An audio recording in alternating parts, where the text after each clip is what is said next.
행복을 인생의 최종 목적지로 설정하는 순간 우리 뇌는 역설적으로 불행을 감지하는 정교한 탐지기로 변모합니다. 이것은 단순한 철학적인 담론이나 위로의 말이 아닙니다. 신경과학과 인지심리학이 수만 명의 피험자를 통해 밝혀낸 생물학적 메커니즘의 냉혹한 결과입니다. 오늘 우리는 왜 행복에 대한 강박적 추구가 전두엽의 기능을 왜곡하고 도파민 체계를 교란하여 삶을 파괴하는지 뇌과학적 관점에서 심도 있게 파헤쳐 보겠습니다. 지금부터 당신의 신경망을 재설계할 통찰의 여정을 시작합니다. 행복의 가치, 부여와 내측, 전두엽의 과부하가 부르는 비극.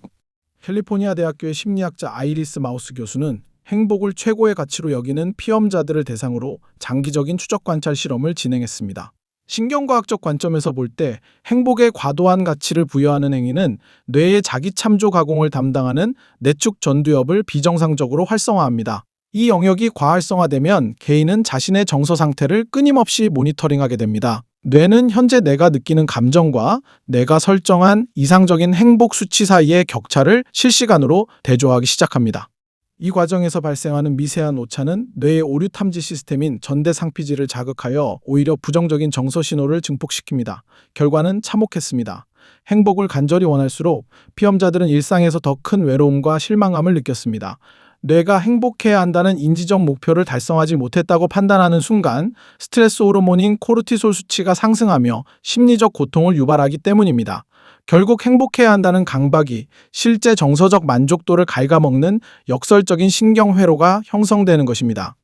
아이로닉 프로세스 이론과 전대상 피질의 감시체계가 일으키는 오작동. 하버드 대학교의 다니엘 웨그너 교수는 뇌의 억제 기제에 대한 중요한 통찰을 제공하는 흰곰 실험을 진행했습니다. 참가자들에게 절대로 흰곰을 생각하지 말라고 지시했을 때 그들의 뇌에서는 두 가지 프로세스가 동시에 작동했습니다. 의식적으로 다른 생각을 유도하는 운영 프로세스와 억제하려는 대상이 떠오르는지 감시하는 모니터링 프로세스입니다. 이 원리는 행복에도 그대로 적용됩니다. 행복 강박에 빠진 뇌는 불행한 감정이 들지 않는지 끊임없이 감시합니다. 이때 전대상 피질은 아주 작은 우울감이나 불안 신호조차 치명적인 오류로 인식하여 경보를 울립니다. 부정적인 감정을 억제하려 할수록 해당 신경 신호가 더욱 강화되는 이 현상은 뇌가 가진 집행 기능의 한계에서 기인합니다. 전두엽의 에너지가 고갈될 때 억제되었던 감정은 반동 현상을 일으키며 아미그달라를 더욱 강하게 자극하게 됩니다. 슬픔을 밀어내려 할수록 슬픔이라는 신경망의 연결은 더욱 견고해지는 것입니다. 도파민 수용체의 한계와 쾌락 적응의 신경학적 실체. 필립 브링먼의 복권 당첨자 연구는 우리 뇌의 보상체계인 복측 선조체와 도파민 수용체의 작동 방식을 명확히 보여줍니다. 우리 뇌의 도파민 시스템은 절대적인 행복 수치가 아니라 보상 예측 오류에 반응합니다. 즉, 기대했던 것보다 더 큰 자극이 올 때만 강렬한 쾌락을 느낍니다. 하지만 뇌는 항상성 유지를 위해 신경 전달 물질의 수용체 감도를 조절합니다. 복권 당첨과 같은 거대한 도파민 분출이 일어나면 뇌는 과도한 자극으로부터 신경세포를 보호하기 위해 수용체 수를 줄이거나 감도를 낮추는 하향 조절을 실시합니다. 이것이 바로 쾌락 적응의 생물학적 실체입니다. 결국 행복을 도파민적 자극으로 정의하고 이를 목표로 삼는다면 뇌는 갈수록 더 강한 자극을 원하게 되고 일상의 소소한 자극에는 무감각해지는 신경학적 불감증 상태에 빠지게 됩니다. 행복이라는 러닝머신 위에서 아무리 달려도 제자리인 이유는 당신의 뇌가 이미 그 속도에 적응해버렸기 때문입니다. 아미그달라의 생존 신호와 부정적 감정의 신경학적 가치. 현대인들은 불안이나 슬픔을 뇌의 오작동으로 치부하며 제거하고 싶어 합니다. 하지만 뇌과학적으로 변형계의 핵심인 아미그달라는 생존에 직결된 위협 신호를 처리하는 필수 기관입니다. 불안은 잠재적 위험에 대비하라는 전두엽으로의 경보이며 슬픔은 손실을 처리하고 에너지를 보존하라는 생존 전략입니다. 행복만을 목표로 삼는 정서적 편향성은 이러한 필수 신호들을 차단하게 만듭니다. 신경 네트워크상에서 특정 감정의 회로를 인위적으로 억압하면 감정 조절을 담당하는 외측 전두엽의 기능이 약화되어 결과적으로 감정 조절 장애를 초래할 수 있습니다. 뇌의 관점에서 볼 때 모든 감정은 고유한 데이터이며 이를 수용하지 못할 때 뇌의 정서적 유연성은 상실됩니다. 비가 오는 날씨가 대지를 적시듯 우울과 불안 역시 우리 삶의 토양을 다지는 필수적인 기상현상임을 인지해야 합니다. 잡으려 할수록 멀어지는 그림자와 행복의 신경학적 비유. 행복은 마치 그림자와 같습니다. 당신이 그림자를 잡으려고 앞만 보고 달려가면 그림자는 절대 잡히지 않습니다. 당신의 이동 속도에 맞춰 그림자 역시 동일한 속도로 멀어질 뿐입니다. 하지만 당신이 자신의 가치와 목적지를 향해 묵묵히 걸어가면 그림자는 알아서 당신의 뒤를 조용히 따라옵니다.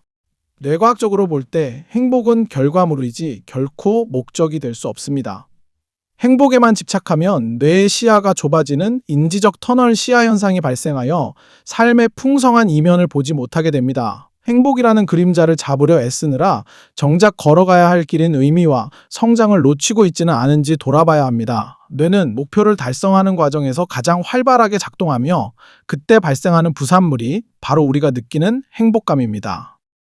도파민 루프와 소셜미디어의 신경학적 침식.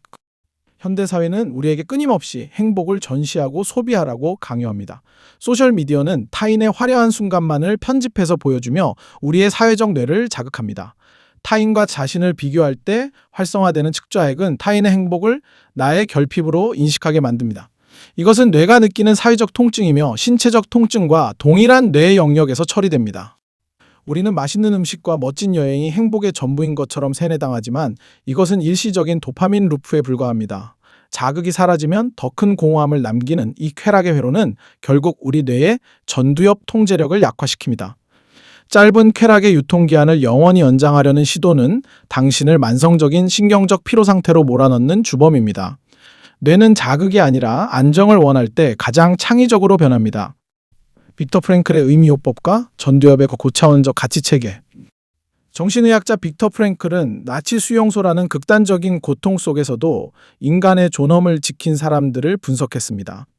그들은 행복을 추구한 사람들이 아니라 삶의 의미를 추구한 사람들이었습니다. 뇌과학적으로 행복은 변연계의 즉각적인 보상에 가깝지만 의미는 전전두엽 피질의 고차원적인 인지 제어와 관련이 있습니다. 의미를 발견하는 과정은 하위 뇌 영역인 변연계의 고통 신호를 전두엽이 재해석하고 조절하는 고등 인지 프로세스입니다. 고통스러운 환경에서도 뇌가 왜라는 질문에 답을 내리면 안화 전두 피질은 이를 가치 있는 정보로 코딩하며 이는 세로토닌 시스템의 안정화를 돕습니다. 즉, 행복이라는 일시적 감정보다 의미라는 견고한 인지적 틀을 가질 때 우리 뇌는 외부 환경의 변화에도 쉽게 흔들리지 않는 정서적 회복 탄력성을 확보하게 됩니다. 육아와 창작을 통해 본 고통의 역설과 성장의 신경학. 아이를 키우거나 예술작품을 창작하는 과정은 객관적인 쾌락 수치로 따지면 불행에 가깝습니다. 수면 부족, 경제적 부담, 극심한 스트레스는 뇌의 피로를 극대화합니다. 하지만 수많은 이들이 그 고통스러운 과정에서 생애 최대의 보람을 느낍니다. 이는 뇌가 고통을 수반하는 과정을 자아 실현의 핵심 데이터로 인식하기 때문입니다. 운동선수가 근육이 파열되는 통증을 견디며 훈련할 때 뇌의 보상 회로는 단순한 즐거움이 아닌 성장의 기쁨을 준비합니다. 고통을 수반하는 과정이지만 그것이 가치 있다고 믿는 인지적 재구조화가 일어날 때 뇌는 비로소 가장 높은 수준의 만족감을 출력합니다. 만약 뇌가 오직 즐거운 자극만을 목표로 삼았다면 인류의 위대한 성취나 깊은 연대는 결코 탄생할 수 없었을 것입니다. 내 감정의 날씨를 인정하는 신경학적 수용 태도. 이제 우리는 관점을 근본적으로 바꿔야 합니다. 오늘 하루가 즐거웠는가를 묻는 대신 오늘 하루가 나에게 어떤 의미가 있었는가를 물어야 합니다. 의미 있는 삶에는 반드시 천둥과 번개가 동반되는 법입니다. 산 정상의 풍경을 전두엽에 기록하려면 가파른 경사를 오르는 근육의 비명과 폐의 고통을 견뎌야 합니다. 고통을 배제한 행복은 신경학적으로 알맹이가 없는 빈 껍데기일 뿐입니다. 슬플 때는 뇌가 보내는 손실 신호를 충분히 처리하고 불안할 때는 내가 이 일을 얼마나 중요하게 여기는지 인정해 주십시오. 감정은 뇌라는 하늘을 지나가는 구름과 같습니다. 구름 뒤에 태양이 있음을 알면서도 지금 내리는 비를 묵묵히 받아들이는 수용의 태도가 전두엽의 부하를 줄여줍니다. 이러한 정서적 수용은 신경 가소성을 촉진하여 당신의 뇌를 더욱 단단하게 만듭니다. 행복해지려는 노력을 중단할 때 시작되는 뇌의 진정한 평온. 행복해지려는 인지적 노력을 멈추는 순간 역설적으로 뇌의 기본 상태 네트워크는 안정을 찾고 평온이 찾아옵니다. 내가 어떤 사람이 되고 싶은지, 내가 타인에게 어떤 기여를 할 수 있는지에 집중하십시오. 인생의 목표를 행복이라는 감정 수치에서 성장과 기여, 그리고 의미라는 가치 체계로 옮겨보십시오. 당신이 억지로 붙잡으려 하지 않아도 행복은 어느새 당신의 신경망 사이에 조용히 스며들 것입니다. 완벽하지 않은 당신의 모습 그대로를 뇌과학적으로 긍정하고 그 안에서 작은 의미를 찾아내는 연습을 시작하십시오. 그것이 바로 가장 인간답고 가장 강력한 뇌를 만드는 유일한 길입니다. 당신은 매 순간 행복하지 않아도 충분히 뇌과학적으로 건강하며 존재 자체로 가치 있는 사람입니다. 이 영상이 당신의 삶을 짓누르던 행복에 대한 잘못된 프레임을 해체하는 강력한 신경학적 도구가 되었기를 바랍니다. 오늘 제가 준비한 내용은 여기까지입니다. 여러분은 인생에서 어떤 의미의 신경망을 구축하고 계신가요? 여러분의 깊이 있는 성찰을 댓글로 공유해 주시면 저에게도 큰 공부가 됩니다. 저와 함께하는 마음과 뇌의 탐구는 앞으로도 계속됩니다. 시청해 주셔서 감사합니다. 여러분의 뇌가 오늘 하루도 의미 있는 연결을 만들어내며 가장 단단한 평온을 누리길 진심으로 응원합니다. 행복 강박에서 벗어나 당신만의 의미를 찾는 순간 당신의 진짜 인생이 시작됩니다. 구독과 좋아요는 저의 뇌에 긍정적인 도파민 보상이 됩니다. 다음 영상에서는 더 깊이 있는 심리학과 뇌과학 통찰로 돌아오겠습니다.